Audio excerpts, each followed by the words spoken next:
Hi there, it's Tracy here from the Papercraft Studio. Thank you for joining me today. Today I'm going to show you how to make this daisy card, and I've used products from the new Spring Summer Stampin' Up catalogue and also some Sale-a-bration papers here. This card is actually part of my January class by post, so I'll put some details about that underneath the video. But I'm just going to show you some of the products that I've used. Just to explain about Sale-a-bration, it's an annual promotion from Stampin' Up. This time it's running in January and February, and so until the end of February. And for every £45 you spend, you can choose a free product from this leaflet. The other thing you can do is, if you join my team, there's an enhanced joining offer. So as well as the starter kit, you pay £99 and receive £130 of product. And that's absolutely your choice what you choose to put in your starter kit. You also receive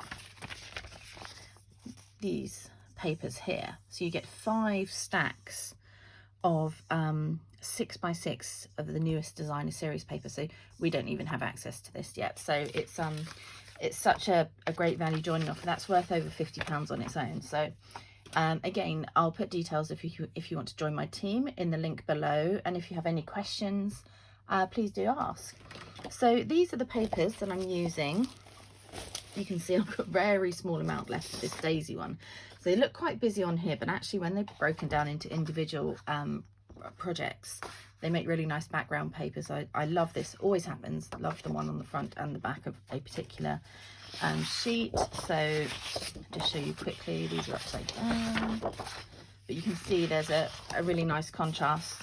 Love this one, and that one actually, again, really like this one too. So there's some really gorgeous colours in there. Like I say, even though they look busy here, a lovely stripe on the back, you can make some great projects with them. The other thing I just want to show you is, ta-da, brand new stamp set. This is available in the Spring Summer catalogue, and it has a matching punch. We all love a punch. Woo! And look, it's an oval punch. So you get 2-in-1 puncher. You get the scallop and the smaller oval. So where it's highlighted here, they fit the punches, but also these ones do as well. And you've got some other little, you know, stars and hearts, little shamrock there for St. Patrick's Day. So it's not all about Easter, all sorts of projects you can do. And I really love this happy birthday, a little treat for you, particularly hugs and kisses, time to celebrate, you know, some really nice sentiments on there. So really useful. And this of course will fit loads of other sentiments and other stamp sets. So it's going to be a really versatile punch. I'm going to be using that a lot this year. So enough talking, everyone's saying, and I'll show you how to make this project and the supplies you need. So I've cut a Whisper White card base from half a piece of A4 cardstock, and you need a basic black layer of cardstock. So this measures 5 5/8 by 3 7/8. This layer of Pool Party measures 5 3/8 by 3 5/8. You need another layer of basic black cardstock. This measures 4 1/4 inches by 2 1/2 inches. The designer series paper, I particularly wanted to use this one, and because it's for my kits, I had to kind of make it, you know, go across quite a few kits. So that's why I just wanted to have a little flash of it on the card. So this measures 4 inches by 2 1/4 inches. So you can get loads of these cards out of the 2 sheets that you get in the pack of this. The banner, I'll show you how to make that later, but you need a piece of regular white cardstock, which measures 5 1/4 by 3/4. You need to punch 3 daisies, and this is out of the daisy punched in the main catalogue. This is the bigger one of the 2. And that's it for now. I'll show you any other supplies as we go. So a case of layering up once you've got all these pieces. I'm just going to go ahead with my Tombow. I'm going to stick the basic black layer. It's quite unusual for me actually to do a landscape card as well. Quite often I'll do portrait ones, but I just had this layout in my head. Okay, so stick that on the card base, and with the Tombow you can just move it around a little bit until you've got it in place. Mine's got a few little strands here. That happens sometimes with the basic black when you cut it, so I'm just going to get rid of those. Okay, again with the pool party layer, I'm just going to stick that down. I hope everyone's doing okay. We're in lockdown again in the UK, so we're almost halfway through January, and we've got an awful variant of the virus, so back to lockdown. So I hope these projects are keeping you entertained. They're certainly helping me. You know, it's great for mental health as well, this crafting. So okay, this basic black layer we're going to prop up on some dimensionals, but first of all we're going to stick the designer series paper onto that layer just with glue. I really like this side as well. I think I've mentioned that. So I have sent out some spring summer catalogues along with the Sale-a-bration brochures, and also information about that, about qualifying for the free items, and also the opportunity to join my team. We're called the Inkabells. If you haven't had one from me and you would like one, please do send me a message, and I will send you a free copy. If you already have a Stampin' Up demonstrator that you buy through, or who you buy through I should say, please get in touch with them and I'm sure they will send you a copy. But otherwise I'm quite happy to, if you don't already have a demonstrator. Okay, so on the back of here I'm going to pop some dimensionals. If you don't have them, you can just stick it down flat. That's absolutely fine. So I'm going to put one in each corner. And then one on either side here. And that just helps to keep it all propped up. So take the backings off. Okay. And then you need to center that across the card. Now, I haven't got my head directly over this, so I'm just kind of guessing here when I'm on camera. That's not too bad, I don't think. Okay, so the way I created the banner, you could do this two ways actually. I used, I'm just looking for now, oops, the triple banner punch. I've used this so many times, more so the small one here, and you can see actually this is too small to even fit in this guideline, but it doesn't matter because all I've done is I've flipped it over and got it to a point here, and then just, can you see that I've just lined the edges up so they've just come through, and I'm gonna get that central, oops, there, just give it a little pinch.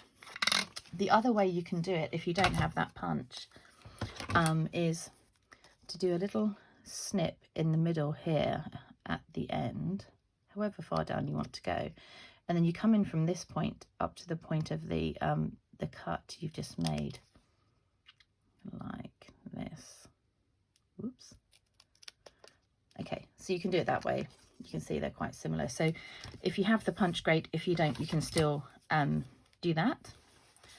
I'm going to stamp in black Memento ink. I'm going to use this, oh, where is it? Happy Birthday stamp here. I love when a new catalogue comes out and they've got a great birthday stamp. It makes me happy. So I'm just going to grab a piece of scrap paper to put underneath so I can see, whoop, that's my supplies to the side, so I can just see where I'm going to so, you know, white on white's not so easy to stamp on, so I'm just going to slide that under. Stamp is here, I've already mounted it, so just ink it up. And then I've got it so that I've come quite a way, obviously, over this side, because I want it poking out under the daisy. So I'm just going to put it towards me so I can see where I'm stamping. There we go. Might not be perfectly straight. it's kind of hard to do when your head's not over the top. I think I need to get a new stand to make that easier. Okay, so I'm just going to let that dry for a couple of minutes. Most of our inks dry instantly, but Memento ink takes a little bit longer. In the meantime, I'm going to show you how to create the daisy. So I've gone ahead and punched some daisies here. You need 3. So if you've got a kit from me, you will have 3 of these pieces in there. Just to save a bit of time, I've curled 2 already. Can you see? There we go. A bit of a curl on there, but because I thought you didn't want to see me do all 3 on camera. But if you are making this along with me, just pause me for a second once I show you how to do this, and you can do all 3 and then start me off again. But so I hold the daisy in the middle and get my bone folder. You need to kind of hold on to the petal you're doing, because it's quite easy to rip them off. And all I'm doing, a bit like curling ribbon, is I'm just rolling up slightly. I don't know if you can see that action. Whoop, there. So I'm just rolling it slightly. You don't have to do it hard. You can go back over. The other way you can do it, of course, is to roll upside down. So again, it's just going the other way. That one's gone a bit hard. I find it easier this way. So I'm just lightly rolling it. And like I say, hold on to each one as you do it so that you don't lose a petal. If you do, make that the bottom one and you can kind of stick it back on. Okay, so I have the 3 curled daisies here. I'm going to put some glue in the center of 2 of them. If I can get it working. Here we go.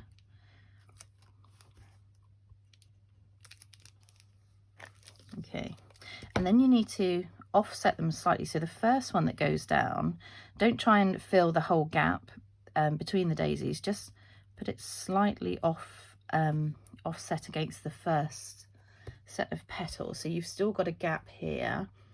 Let me just show you. So you're not trying to fill those middle gaps like that. You just want to do it slightly offset to start with. So then that third one's going to come in and fill in those extra gaps. Okay, so that's, I've already put glue on this one, and that's where I can see the gaps. Now I'm just going to sit that one on top, hold it down for a few seconds to let the glue dry, and then I've punched a little 1/2 inch circle. I still have a 1/2 inch circle punch. If you don't, find something. I'm just trying to think if there's another punch in the catalogue that may have a small circle as part of it.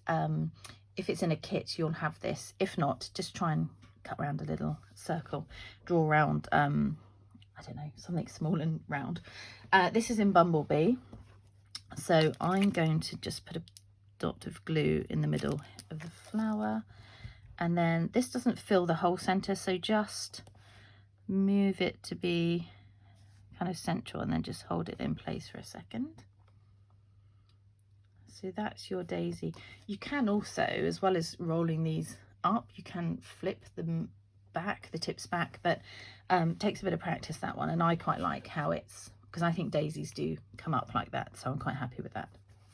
Okay, so now this is dry, and again, you'll have this in your kit, and if you've got a happy birthday at home or something else, you could put a happy anniversary or a just for you, whatever stamp set you have. But you know, of course, if you want to order this from me and get the same one, that's great.